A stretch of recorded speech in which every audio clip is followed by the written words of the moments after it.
Glória a Deus. Cumprimento os irmãos com a paz do Senhor Jesus. Amém?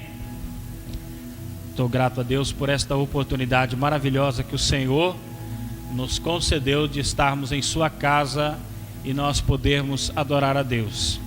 Feliz pela presença dos irmãos e digo que desejo para todos um ano próspero, abençoado, e que neste ano você, no final dele, você possa contar um grande testemunho da vitória que Deus te deu neste ano.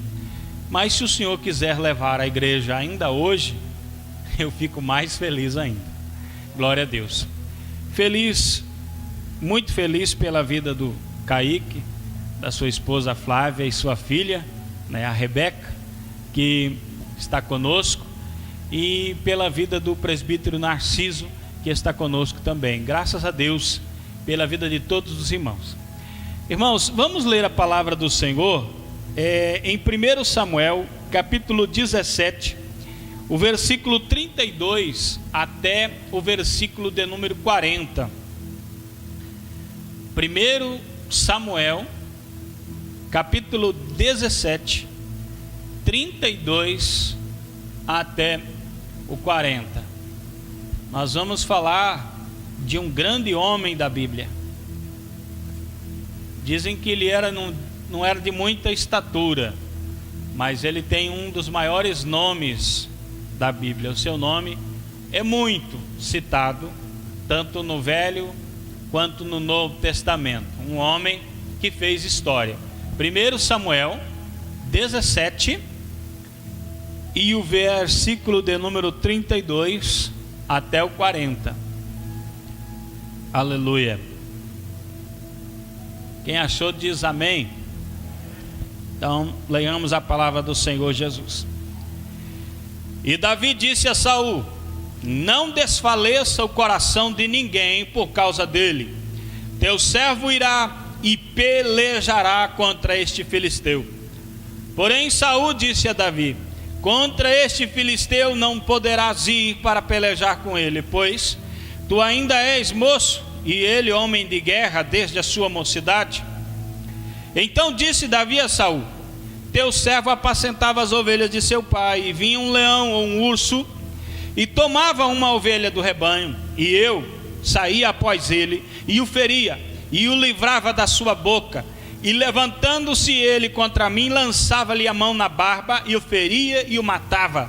Assim feriu teu servo o leão como o urso. Assim será este incircunciso filisteu como um deles, porquanto afrontou os exércitos do Deus vivo. Disse mais Davi: o Senhor me livrou da mão do leão e da do urso, ele me livrará da mão deste filisteu. Então disse Saul a Davi: vai-te embora e o Senhor seja contigo. E Saul vestiu, e Davi vestiu, e Saul vestiu a Davi. Então, para entendimento, Saul vestiu a Davi de suas vestes e pôs-lhe sobre a cabeça um capacete de bronze e o vestiu de uma couraça. E Davi cingiu a espada sobre as suas vestes e começou a andar, porém nunca o havia experimentado. Então disse Davi a Saul: não posso andar com isso, pois nunca o experimentei. E Davi tirou aquilo de sobre si. Versículo 40. E tomou o seu cajado na mão e escolheu para si 5 seixos do ribeiro. Para quem não sabe, seixos são pedras. E pô-los no alforje de pastor que trazia, a saber, no surrão. E lançou mão da sua funda e foi-se achegando ao filisteu. Pode se assentar. E que Deus nos dê graça, tanto para ouvir quanto para falar a sua palavra. Antes de adentrar nas escrituras, eu quero falar para os irmãos, informar para os irmãos, que se alguém tiver interesse, eu posso ceder para você umas folhas dessa que tem um plano anual de leitura bíblica. Ela é interessante porque esse plano é interessante porque ele tem uma parte do Velho Testamento e uma parte do Novo Testamento para cada dia. Exemplo, no dia 1º você leria Gênesis 1 e 2, Salmo 1 e Mateus 1 e 2. E assim subsequente você vai lendo uma parte do Velho e uma parte do Novo, e no final do ano você vai dizer glória a Deus, li a Bíblia inteira. Aí me pede outro, que eu te dou outro desse, você lê outra tradução da Bíblia, e cada vez você vai ficar mais inteligente na palavra do Senhor. Amém? Só me pedir, só me procurar, que eu arrumo de graça para você, não vou te cobrar nada. Os irmãos, os crentes hoje em dia estão até com medo quando alguém quer dar alguma coisa de graça para eles. Eles pensam que no final vai ser vendido, vai ser cobrado. Não, é de graça, irmão. Só me procurar, eu te cedo um desses para você aprender a palavra do Senhor Jesus.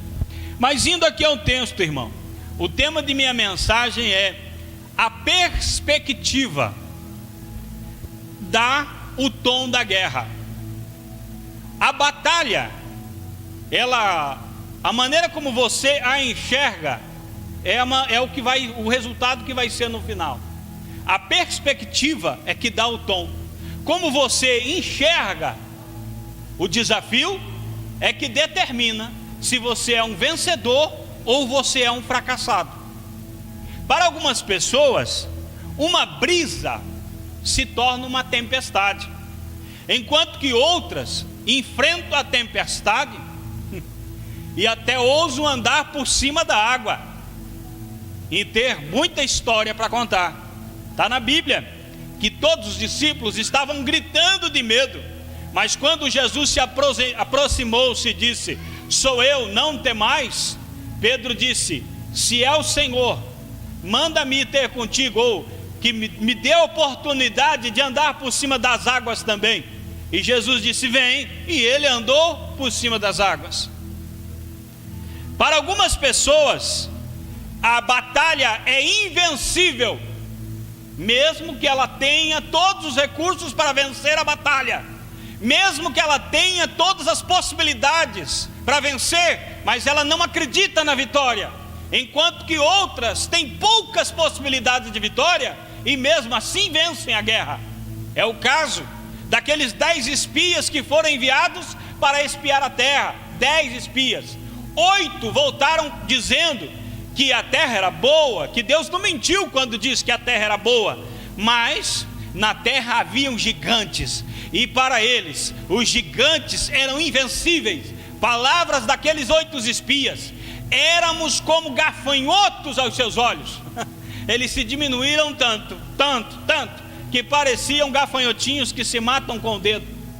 Mas a Bíblia diz que Josué e Calebe se levantaram, se diferenciaram, se destacaram, ousaram fazer a diferença e disseram: se o Senhor nos trouxe até aqui, o Senhor nos dá vitória, nós chegaremos, venceremos, possuiremos a terra.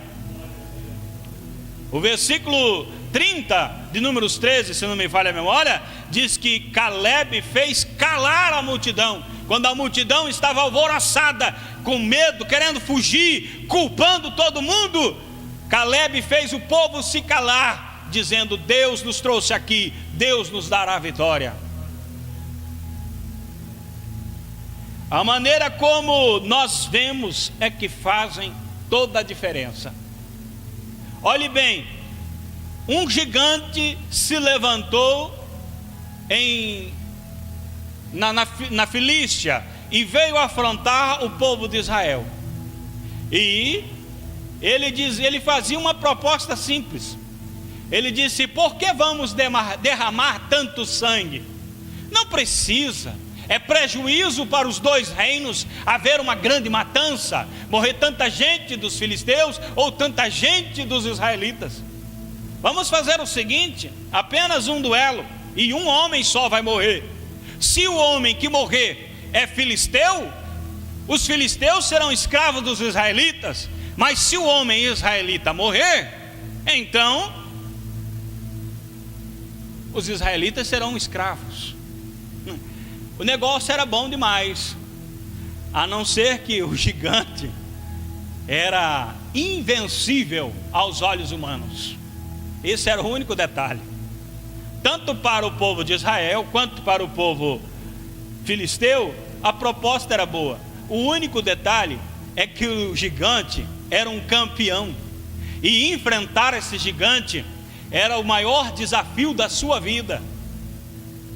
E o gigante, muito astuto, fez aquele desafio sabendo que não haveria alguém que se levantaria contra ele. E a Bíblia vai relatar que todo o Israel está com medo desse gigante, e ninguém ousa se levantar, mesmo diante de recompensas. O rei de Israel prometeu: o homem que matar esse gigante vai ser livre de dívidas, não vai pagar mais o reino, vai poder se casar com a minha filha.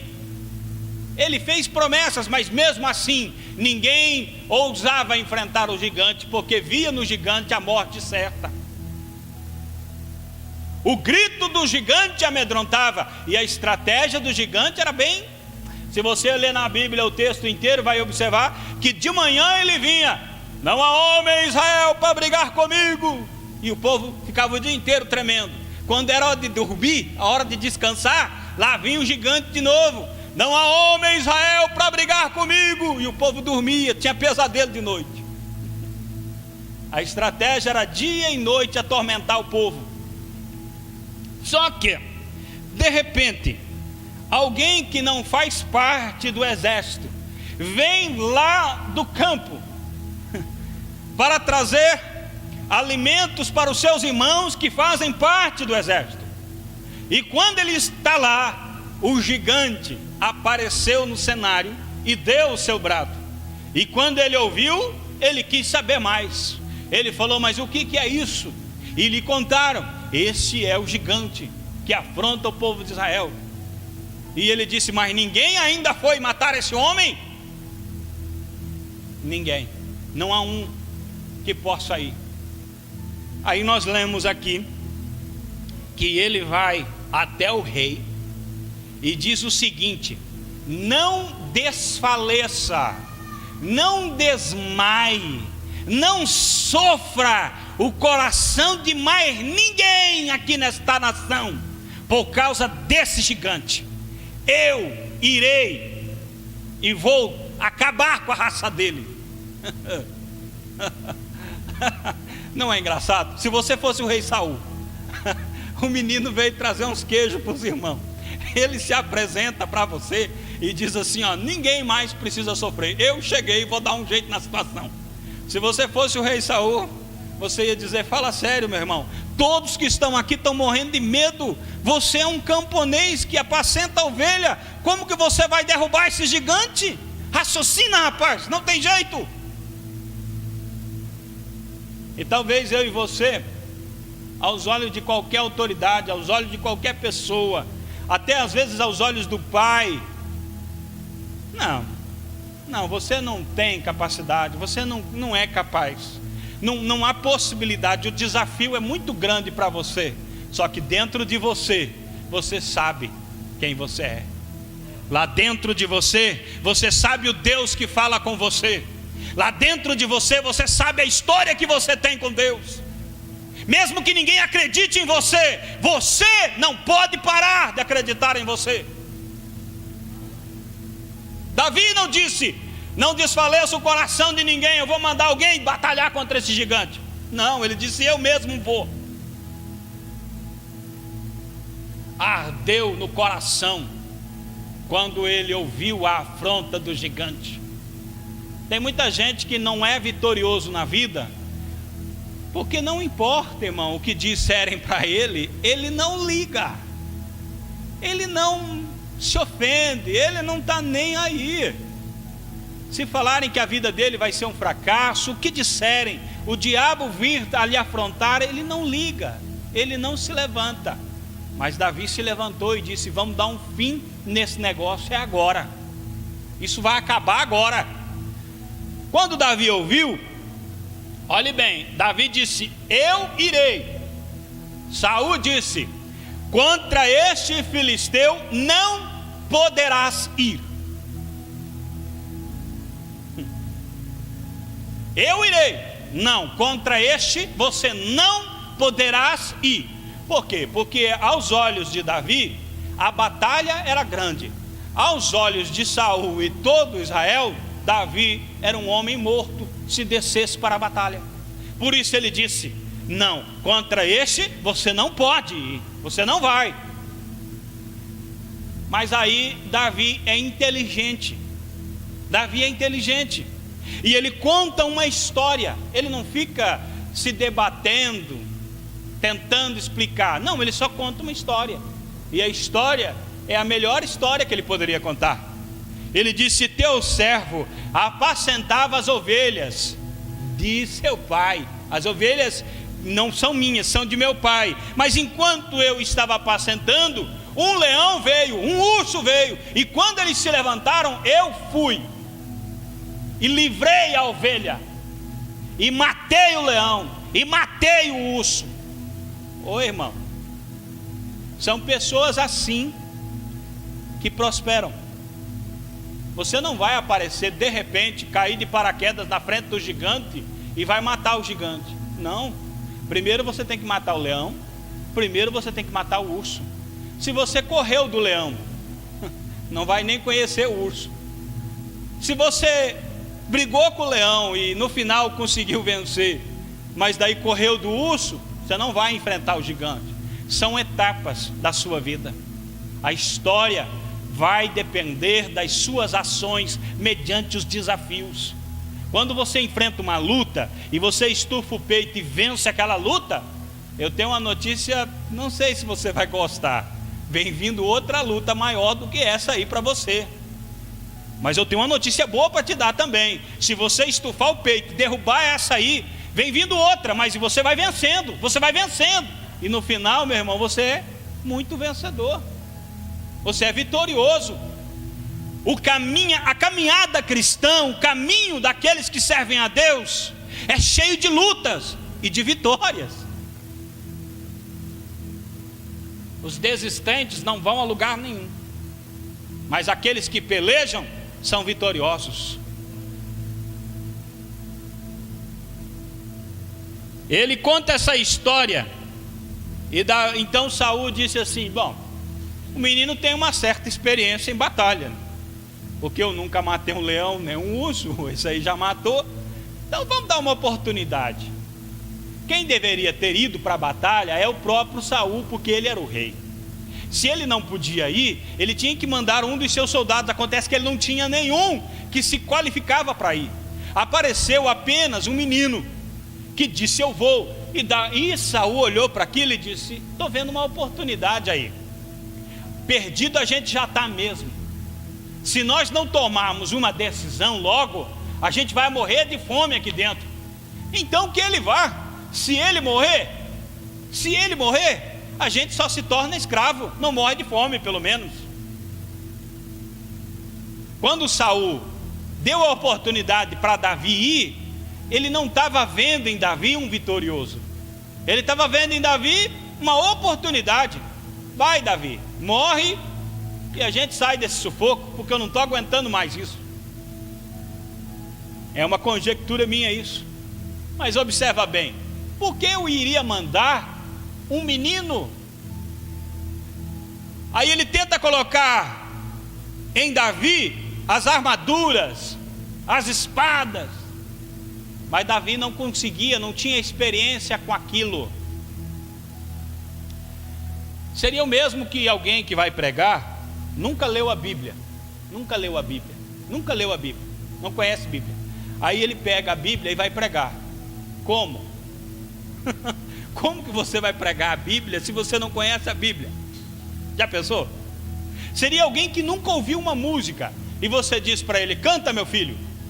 Como cantar se eu não entendo nada de música? Eu não sei nem o que é. É mesmo que entregar um acordeon para alguém que não sabe tocar nenhum tipo de instrumento. E você pode até dizer: ó, não, desse lado aqui você faz os baixos, desse outro lado aqui você faz os acordes. Ele não vai saber do que você está falando, ele não conhece. É o caso de Saul de Davi com aquela armadura. Ele ficou todo perdido.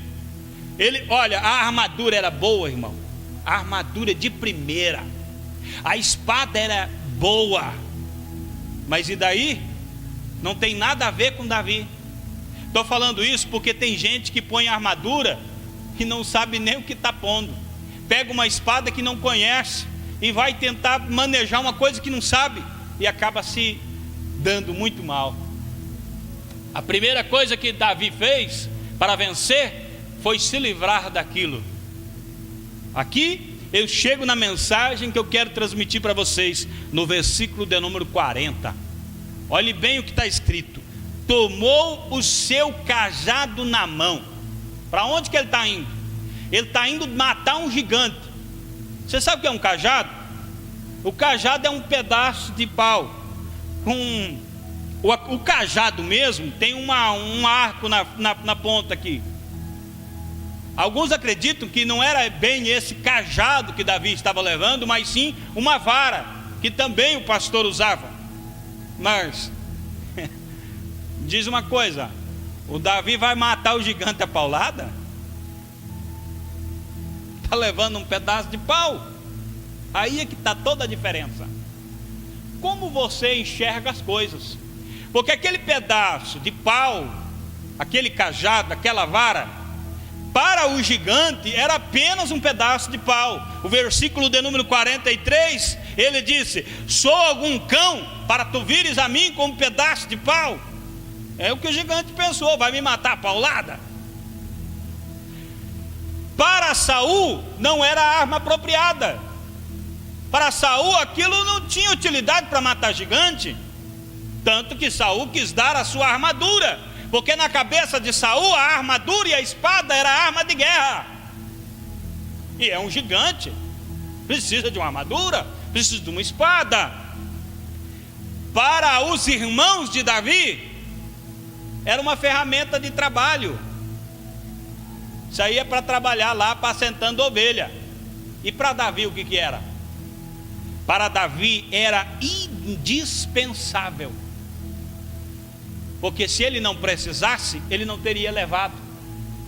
Tem coisas na sua vida que são indispensáveis, você não pode deixar para trás. Uma das coisas que são indispensáveis na nossa vida é a palavra de Deus. Por que tem muito crente fracassando hoje? Porque desceu a batalha, mas não levou o cajado, não levou a palavra. Está percebendo hoje que tem uma tantada de crente andando na rua sem Bíblia na mão? Por quê? Porque eles pensam que deixar a Bíblia não tem problema. Bíblia é dispensável. Não, a Bíblia é indispensável. Eu sempre gosto de contar a história da senhorinha que foi levada ao cinema, e quando ela foi ir para o cinema, ela pegou a Bíblia e o filho dela disse: mãinha, não precisa levar a Bíblia. Mas por quê? Não pode levar a Bíblia? Não, porque lá não precisa. Não, mas eu não me aparto da minha Bíblia não, vou levar. A Bíblia é indispensável. Crente viaja, não leva a Bíblia. Crente vai para tudo quanto é lugar e a Bíblia fica. A Bíblia sempre está ficando de lado. Você sabia que muita gente já teve livramento por causa da Bíblia? O policial mandou parar, desconfiado que era um bandido. Quando abriu a mala, primeira coisa que viu, uma Bíblia. Falou: tu é crente? Sim, sou crente. Tá bom então, mas pode ir embora. A Bíblia denuncia que você é crente. A Bíblia aponta: lá vai um crente. Se não fosse crente, não andar com a Bíblia na mão. Tá certo que hoje, irmão, só porque o camarada está com a Bíblia na mão, não pense que é servo de Deus, porque andaram carregando até droga dentro de umas Bíblias falsas. Mas um crente de verdade é indispensável que ele carregue a Bíblia. Ele anda a Bíblia, leva a Bíblia para onde for. Davi tomou o seu cajado na mão e desceu. O cajado simboliza a sua história, a sua identidade. Quem é você? Você não vai para a batalha com uma interpretação, com uma atuação. Você vai para a batalha sendo você mesmo. Tem gente que ora muito e não tem resposta. Você sabe por quê? Porque na oração dele, ele interpreta um personagem. Ele dobra os joelhos e começa a falar bonito, coloca umas palavras, coisa mais linda. mas ele mesmo não está ali. É tudo decorado, é tudo pensado, é tudo ideado para ficar um certo tempo ali. Não, meu irmão, tem que ser você que tem que estar ali. O que Deus quer é você queimando na presença dele. Se você vai para a oração, mas você não está lá, a sua cabeça está lá nos negócios, a sua cabeça está viajando, você não está ali, você está perdendo seu tempo. A Bíblia diz que os verdadeiros adoradores adorarão o Pai em espírito e em verdade. Tem que ser sincero diante de Deus. E a primeira coisa é que, para ser sincero, tem que ser você mesmo. Tem muita gente que vai para o culto, um após o outro, um após o outro, um após o outro, e já está até desviado de tanto ir no culto, porque ele não vai no culto, ele só apresenta uma imagem. Eu não posso deixar de ir na igreja, tem que ir, porque senão eu tenho que ir. Ô meu irmão, para com isso, rapaz, para com isso. Toma uma posição diante de Deus. Vai lá, esteja lá presente. Porque nós temos que cultuar a Deus com raciocínio. Romanos capítulo 12. O culto tem que ser racional. Não pode ser uma coisa mecânica. Domingo, né? Eita, tem culto hoje. Graças a Deus que tiraram o sábado. Antes era sábado e domingo. Agora, graças a Deus, só domingo, mas tem que ir, né? Porque senão vão ligar para mim e perguntar: por que você não veio no culto? Então vou, né? Pastor Antônio Carlos, que pregou aqui esses tempos atrás, ele tinha um hábito: quando o crente faltava no culto, ele ia lá no caso do crente e falou: me orou, irmão? Sarou? Não, mas eu não estava doente. É porque o irmão não foi no culto ontem, eu pensei que de repente estava doente. Era um hábito sadio, né? Vamos criar esse hábito aí.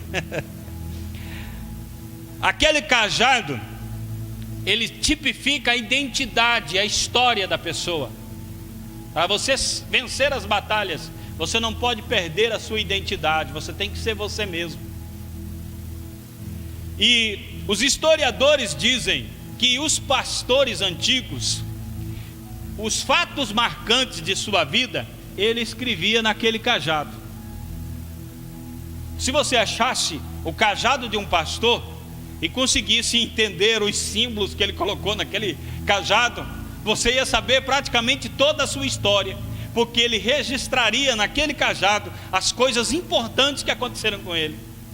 E eu particularmente acredito, porque o que um pastor faz?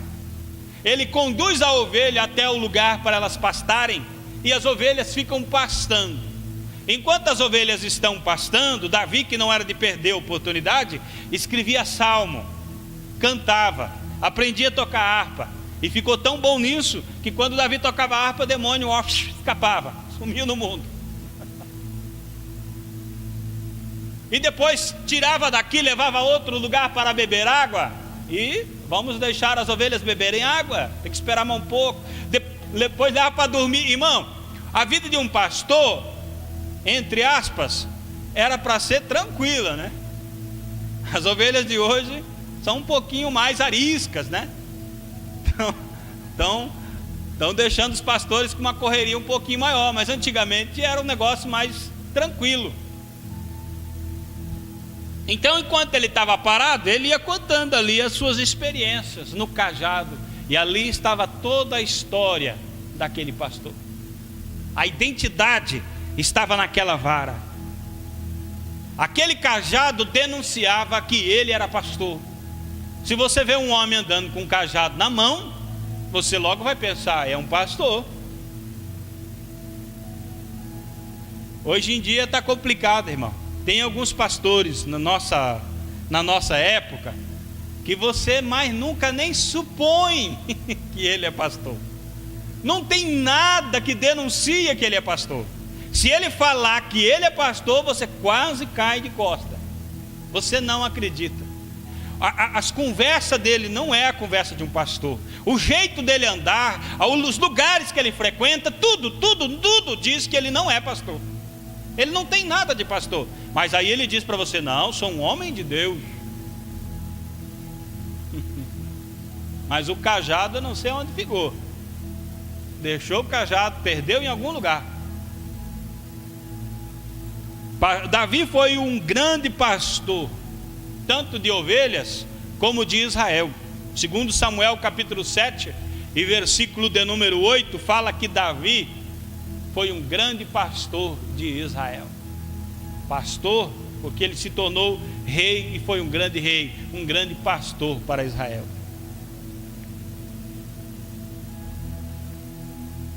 Vou apressar aqui, senão não vai ficar a mensagem inteira só no cajado. O cajado simboliza autoridade. Êxodo capítulo 4, versículo 20, fala que Moisés, quando foi falar com o faraó, levou o cajado. Mas ele ia bater no faraó de cajadada? Não, ele levou o cajado porque o cajado é autoridade. Está escrito que Arão jogou o cajado da mão e o cajado virou uma serpente. Aí os magos do Egito falaram: grande coisa, nós também faz. Jogaram os seus cajados e os seus cajados viraram serpentes. Acontece que a serpente que Arão tinha engoliu todas as do Egito. Essa foi o primeiro milagre que aconteceu, mas já estava denunciando tudo o que ia acontecer. Porque veja bem, Deus mostrou no Egito que ele era maior do que todas as feitiçarias e as crenças do Egito. Então, cajado ele tipifica a autoridade. O cajado na Bíblia ele é conhecido como a vara da disciplina. Provérbios capítulo 22 e 15. E esse cajado é para o filho tolo. A disciplina é para o tolo. O tolo que não gosta de obedecer, ele leva a cajadada e é corrigido.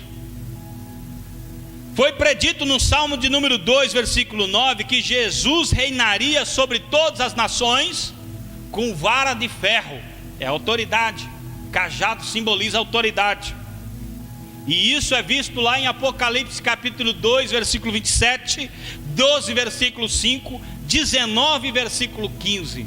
Jesus vai reinar com vara de ferro. Ou seja, o cajado simboliza a autoridade. Crente que não tem autoridade, ele tem medo do gigante, ele tem medo do urso, ele tem medo até do medo, ele tem medo de tudo. Até hoje tem tanto medo que eu acho que tem gente que tem medo de ter medo. Deram nome para os medos já. Deram até nome. Cada coisa tem um nome. Se eu fosse falar só os nomes dos medos, nós ia passar a noite inteira aqui só pesquisando nomes de medo. Esse cajado de Davi, o cajado de Davi, a história conta que Davi deixou o cajado para os seus monarcas, os seus reis, a sua geração. E quando o templo foi destruído, esse cajado desapareceu. Mas quando o Messias vier, ele será dado para ele como um cetro, sinal de sua autoridade sobre todas as nações. E isso é o que os historiadores dizem, e eu particularmente creio. Nós cristãos recebemos um cajado de Deus.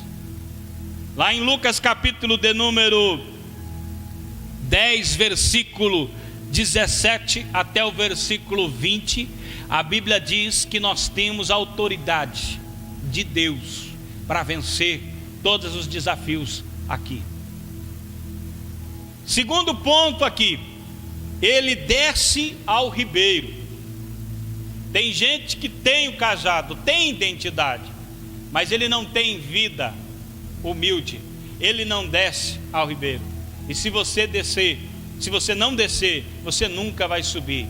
Só sobe os que descem. Para subir, precisa primeiro descer. E a Bíblia diz que Davi desceu. Isso significa dependência de Deus. Dependência de Deus. Você nunca será vitorioso se você não entender que você depende de Deus para ter vitória. Você pode ter a melhor arma, você pode ter o melhor sentimento, a maior bravura, você pode ter o maior nome, mas se não aprender a depender de Deus, você é um fracassado. Você depende de Deus. Eu me lembro de pastor Gilvan Rodrigues, com mais de 50 anos de ministério, pregando em vários lugares do Brasil e do mundo, e pega o microfone para pregar no Congresso dos Gideões Missionários, e aquela multidão na frente dele, e ele diz: as minhas pernas ainda tremem quando vou pregar a palavra de Deus. E ele disse: quando essas minhas pernas pararem de tremer, quando não sentir aquele frio na barriga, quando vou pregar, então eu estou despreparado, não estou qualificado para trabalhar para o Senhor. São tantos e tantos, meus irmãos, que começaram bem, mas terminaram mal. Porque quando começaram o ministério, como começaram sua vida cristã, começaram na dependência do Espírito Santo, na dependência de Deus, pedindo a Deus: ajuda-me, Senhor, para que eu possa triunfar, para que eu possa vencer. Mas com o passar do tempo, ele foi pegando assim uma certa confiança, e aquela sua autoconfiança fez com que ele parasse de pensar que ele depende de Deus para vencer a batalha. Quando Davi está descendo ao ribeiro, isso simboliza, tipifica descer, se humilhar, depender de Deus. A confiança de Davi estava fortalecida no poder do Senhor, estava totalmente no Senhor. Davi não confiava em si mesmo. Ele não estava indo porque ele venceria a batalha. Ele estava dizendo: você está desafiando o Senhor dos exércitos. Ele estava confiando no Senhor e não em si mesmo. E você pode analisar, eu tenho vários versículos aqui para passar para você, mas não vou passar por causa do tempo. Davi não confiava em si mesmo, confiava no Senhor. E toda vez que você confia no Senhor, você é vitorioso, porque a palavra diz: os que confiam no Senhor não serão abalados, permanecem para sempre. Salmo 125, versículo de número 1. Aquele que confia não cai, mas vence. O Espírito do Senhor veio poderosamente sobre Davi. Capítulo 16 e o versículo de número 13, a Bíblia diz, um pouco antes dessa batalha, a Bíblia diz que o Espírito do Senhor veio poderosamente sobre Davi. Você precisa aprender que se você não descer, você não consegue vencer. Você precisa descer primeiro. Está escrito que Jesus passou 3 anos com os seus discípulos, os ensinando, os chamando em secreto e dizendo a eles: a multidão não é dada a conhecer, mas a vocês eu vou revelar. E ensinou, e mesmo depois de ressurreto, Jesus ainda ficou 40 dias ensinando. Aí Jesus disse para eles: ficai em Jerusalém até que do alto sejam revestidos de poder, para depois vocês serem capazes de me serem testemunhas. O nosso problema é esse, irmão. A gente não aprende a descer. A gente já quer ir, nem que seja mancando, nem que seja para começar e já cair, mas a gente quer ir. Não, primeiro precisa descer. Desce, espera. A paciência é uma das maiores virtudes. Espera. É a hora do Senhor na sua vida. Primeiro você desce, primeiro você é cheio, primeiro você recebe o projeto de Deus, primeiro você recebe aquilo que Deus tem, depois você vai. É o que mais está faltando no meio daqueles que se chamam cristãos nos nossos dias: descer ao ribeiro. A maioria deles corre do gigante, e o que sobra não desce ao ribeiro. Aí vai para a batalha, perde a guerra e volta triste para casa. Reformulando, perde a batalha, a guerra ainda não, a batalha, perde a batalha e volta triste para casa. Mas o Senhor vai nos ensinar, o Senhor vai nos ajudar. A Bíblia diz que nós precisamos aprender a depender do Espírito Santo. Efésios capítulo de número 3 e o versículo de número 20, está escrito assim. Efésios capítulo 3 e o versículo de número 20.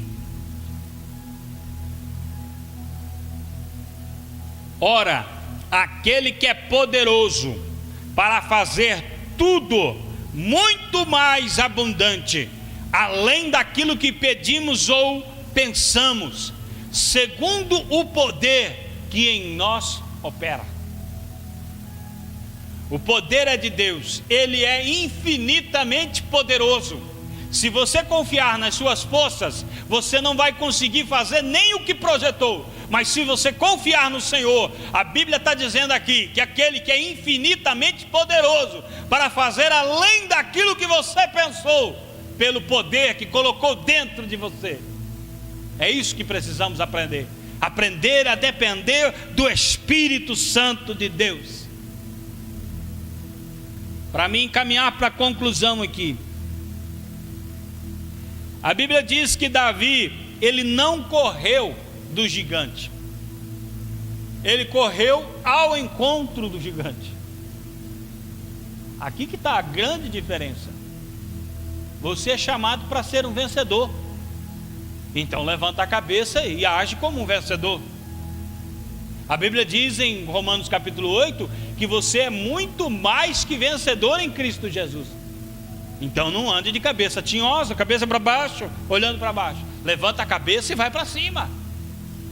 Davi não fugiu do gigante, ele foi ao encontro do gigante. Davi não foi para a batalha cada vez andando um pouco mais para trás. Não, Davi vai cada vez andando um pouco mais para frente. Eu lembrei da história do irmão que batia papo, né? Dizia, não, demônio a gente expulsa e não tem, demônio sai mesmo. Onde eu chegar, demônio tem que sair, porque eu sei expulsar demônio, porque demônio. Aí um dia, irmão, para a infelicidade dele, ele está numa casa e inventaram de fazer uma oração e manifestou um demônio lá. Aí lembraram das histórias que ele contava, que demônio não tem, que ele expulsava mesmo. Falaram, não, mas então agora é a hora de você mostrar serviço. Aí os irmãos contaram que ele foi expulsar demônio. Sai demônio, sai demônio, sai demônio, sai, correndo do demônio. Aí caiu a casa. Porque falar que tem autoridade, falar que é corajoso, contar história, isso qualquer um. Mas na hora do vamos ver, descer no vale e ir ao encontro do gigante, já é outra conversa. Davi vai ao encontro do filisteu. Eu vou dizer uma coisa bem profética e bem real: quem corre da batalha hoje vai viver a vida inteira correndo, a vida inteira correndo das batalhas. E chega um ponto, irmão, que você está cercado, não tem mais para onde correr. Vai ter que ceder para alguém, vai ter que apanhar de algum. Não é para correr, tem que correr para cima. Como diz um irmão que eu conheci, problema é feito para resolver. Problema aparece para a gente resolver. Então já vamos resolver logo, vamos parar de ficar sofrendo.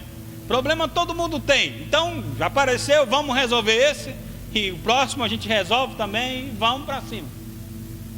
Não adianta ficar se lastimando e correndo do problema. Quem corre hoje, corre a vida inteira, e a alma nunca sossega. Até para dormir, dorme pouco, porque aquele problema está lá afrontando. Se Israel não se levantasse e derrubasse aquele gigante, até quando aquele gigante ia estar lá? Quanto tempo ia durar aquilo? Uma hora ia ter que cessar.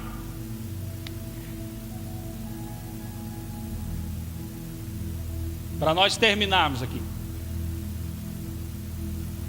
você só vai enfrentar o gigante, só vai vencer a batalha, se você tiver uma virtude chamada coragem.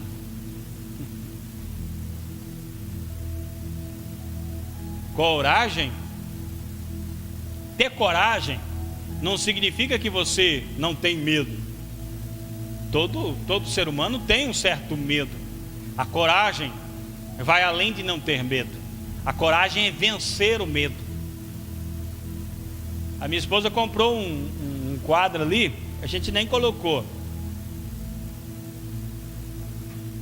mas no quadro tem uma frase parecida com isso: vai para a batalha, e se o medo vier, vai com medo mesmo. Não é porque o medo chegou que você para. Porque se você ir com medo, você vai vencer o medo e vai ser vitorioso depois. Davi, ele tem coragem. Eu tenho certeza que no coração de Davi estava aquela perturbação, dizendo: olha lá o tamanho do gigante, rapaz. Olha o tamanho da espada, olha o peso, olha. E ele não estava olhando para nada. Ele estava olhando para cima e dizia: olha o tamanho do meu Deus, olha o tamanho do Senhor que está comigo, o Senhor dos exércitos, aquele que nunca perdeu batalha. O medo faz parte, mas os corajosos, eles vencem o medo. Olha, Deus só pediu uma coisa a Josué. Se você ler o capítulo 1 e o versículo 6, 7, 9, Deus fala: não perca o ânimo, esforça-te e tem bom ânimo. Não te mandei eu? Então vai, não tenha medo. E depois Josué vai e se apresenta ao povo, fala: o que vocês acham? Vamos? Aí o povo diz: vai, não tenha medo. 3 vezes Deus falou para ele: não tenha medo. E o povo mais uma 4ª vez: não tenha medo, Josué. Então não pode ter medo. Jesus disse que se quisermos vencer o mundo, nós precisamos ter bom ânimo. O que é bom ânimo? Coragem. A batalha é real, é uma promessa que as lutas virão, mas o Senhor nos dará vitória se nós não desanimarmos, não perdermos a coragem. Coragem, levante-se e vai. Os covardes, eles já perderam a batalha. O covarde, ele já perdeu. Ele não tem mais chance, ele já perdeu porque ele é covarde. O corajoso tem uma chance. É como diz aquela famosa frase dos vendedores: eu vou lá, o não eu já tenho, quem sabe eu transformo em um sim. Mesmo que seja impossível, a pessoa vai, venceu. Um dia vence. Em Juízes capítulo de número 7, versículo de número 3, Deus descartou, mandou embora os medrosos. De uma multidão de 32.000 homens que se prontificaram para ir para a guerra, 22.000 foram para casa porque eram medrosos, covardes, estavam cheios de medo. Estavam lá, mas estavam com as pernas uma batendo na outra. Aí Gideão vai e fala: aquele que estiver com medo pode ir para casa. Ele pensou que ia sair, quem sabe, uns 100, 200. Quando ele viu, saiu 22.000. Falou: poxa, hein? Por maior que seja o desafio ou o gigante que está na sua frente, maior é o Deus que está na tua vida. 1 João capítulo 4, versículo 4, que diz que o maior é o que está conosco do que aquele que está lá fora, dos que estão lá fora, do que aquele que opera nos de lá de fora. O Senhor é maior, o poder de Deus na sua vida é maior. Está escrito na Bíblia em 2 Reis capítulo 6 e versículo 16 e 17, que o Geazi olhou para fora da casa e disse: meu Senhor, estamos cercados. O exército inimigo cercou a casa de Eliseu. Por todo lado que você olhava, você via soldado inimigo. Mas Eliseu, que não tinha medo, e tinha coragem, e tinha confiança no Deus que servia, sabia quem era, e sabia daquilo que Deus tinha em sua vida, ele disse: Senhor, abre os olhos do moço para que ele veja. E o moço abriu os olhos e viu, os olhos espirituais. E quando ele abriu os olhos espirituais, ele viu, falou: meu Senhor, muito mais são aqueles que estão conosco, muito mais são aqueles que estão conosco do que aqueles que são nossos inimigos. Talvez, para alguns crentes, o que Deus está precisando fazer é isso: abrir os olhos espirituais para ele ver o quanto Deus está pelejando por ele, o quanto Deus lhe está lhe honrando e está lhe capacitando e está trabalhando para que ele tenha a vitória.